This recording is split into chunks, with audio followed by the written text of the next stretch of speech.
Alguma vez você já passou por aquele famoso e constrangedor branco? Já teve aquele lapso de memória em que você tenta lembrar uma coisa e não consegue?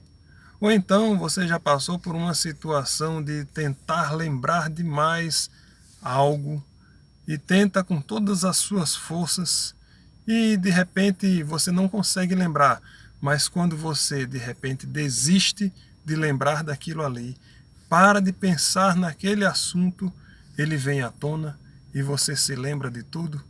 Muito bem, hoje vamos entender como funciona esse fenômeno da nossa mente.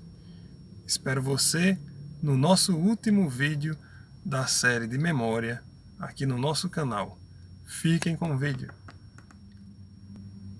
Reza a lenda de que o rei de Siracusa, para homenagear o deus Apolo, mandou confeccionar uma coroa de 1 quilo de ouro. Ele forneceu ouro para o ourives e, no tempo previsto, o mestre entregou o objeto ao rei.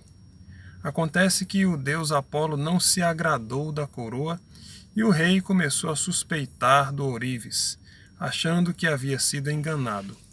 Então ele contratou diversos sábios para descobrirem se a coroa era de fato de ouro maciço ou não, ou se o ourives havia roubado o ouro do rei. Nenhum dos sábios contratados conseguia desvendar tamanho mistério. Porém, um deles, chamado Arquimedes, se comprometeu em decifrar tal enigma em determinado tempo. Pediu um tempo para pensar na melhor forma de decifrar este problema, esta questão. E o tempo foi passando, o dia do veredito foi se aproximando e Arquimedes, apesar de só pensar nisso, de passar o dia inteiro consumido por essa ideia, por esse pensamento, o dia inteiro imbuído em descobrir uma forma de desvendar esse mistério, ele não conseguia chegar a uma resposta. Então, em um determinado momento, já no dia de se apresentar ao rei para mostrar o seu relato, né, para comprovar se havia ou não acontecido a fraude, Arquimedes resolveu descansar a mente e tomar um banho, relaxar, pois não havia mais tanto o que fazer. E durante o banho ele teve uma revelação, descobriu como fazer para identificar se havia ou não a fraude na confecção da coroa. Ali mesmo, depois daquele insight, ele levantou-se da banheira e saiu pelado pelas ruas de Siracusa, correndo em direção ao palácio e gritando para que todos ouvissem: Eureka, Eureka, que significa descobri. Chegando no palácio, ele conseguiu identificar que a coroa estava misturada com prata e o ourives, que foi culpado pela fraude da coroa do deus Apolo, foi condenado à morte. Então, pessoal, para explicarmos o fenômeno do lapso de memória ou do famoso branco que a gente eventualmente passa por ele, eu contei a história do nosso herói Arquimedes, sábio grego da cidade de Siracusa. Então, ele venceu essa situação do lapso de memória tomando um banho. E o que seria o banho, né? O banho nada mais é do que uma atividade que estimula multissensorialmente a gente. A gente, quando toma banho, se estimula a partir de vários sentidos.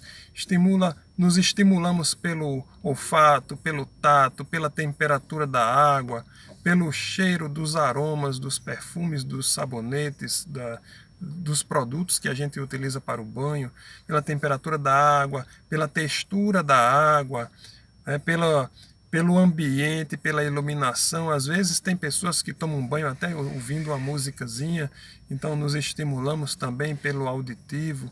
O banho é uma atividade extremamente rica do ponto de vista da estimulação sensorial ou multissensorial. E para que a gente vença esses lapsos de memória, Uma das estratégias é justamente enriquecer a ativação da nossa rede neuronal, estimulando as redes de neurônios por diversas vias diferentes, ou seja, vias multissensoriais, múltiplos sentidos, múltiplas sensações. O interessante é que elas sejam congruentes, elas tenham algum significado, uma ligação entre si. Como, por exemplo, na atividade do banho, todas as sensações estão interligadas à mesma atividade. Então, esse banho serviu como um gatilho para que o nosso herói Arquimedes resgatasse do seu hipocampo as memórias, as informações necessárias para que ele pudesse juntar aquele quebra-cabeça. Muito bem, essa é a nossa dica. Vamos fazer diversas atividades multissensoriais durante o nosso dia para que a nossa mente seja cada vez mais estimulada. Uma caminhada, ouvindo uma música, numa boa paisagem, um belo jantar em família, onde a gente possa conversar e se desprender da internet, do celular, da televisão e interagir com as pessoas, onde nós podemos experimentar o sabor dos alimentos, o aroma, o som das vozes dos nossos familiares e o visual. Enfim, todas as atividades que nos deem prazer, ou seja, tenham um apelo emocional e que nos possam estimular através de diversos órgãos do sentido de forma congruente, de forma lógica, de forma integrada. Por hoje ficamos por aqui. Esse é o nosso último vídeo da série Memória. Espero que tenham gostado. Espero vocês nos próximos vídeos. Um grande abraço a todos, muita saúde física e emocional.